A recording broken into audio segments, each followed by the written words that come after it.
সুপ্রভাত, আমি সায়নী চলে এসেছি নতুন একটা মিনি ব্লগ নিয়ে। তো আজকে সকাল সকাল আমি চলে এসেছিলাম ত্রিবেণী স্টেশনে। কেন সেটা তোমরা পরে দেখতে পাবে। আমি আর আমার বান্ধবীরা এখানে, এটা আমাদের গ্রুপ আজকে। ত্রিবেণী থেকে ব্যান্ডেল নেমে গেছিলাম।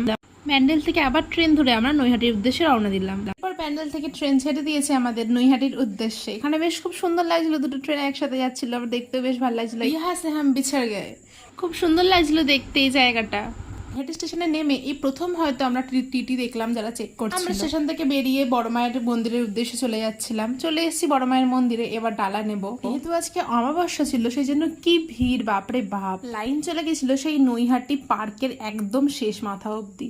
তো আমরাও সেখানেই লাইনে দাঁড়িয়ে পড়লাম। পুরোপুরি একদম 2.5 ঘন্টা লাইনে দাঁড়ানোর পর আমরা চলে এসেছিলাম মন্দিরের ভেতরে। কিছু কমপ্লিট, আমরা এবার কিছু কচুরি খেতে চলে এসেছিলাম। আমাদের কচুরি দিয়ে গেছে। কচুরি খেয়ে একটা মাউন্টেন ডিউ নিয়ে নিয়েছিলাম। এবার বাড়ির উদ্দেশ্যে রওনা দেওয়া যাক। পৌঁছে গেছি আমরা ত্রিবেণী। লাগলে লাইক এন্ড সাবস্ক্রাইব করে দিও। টাটা।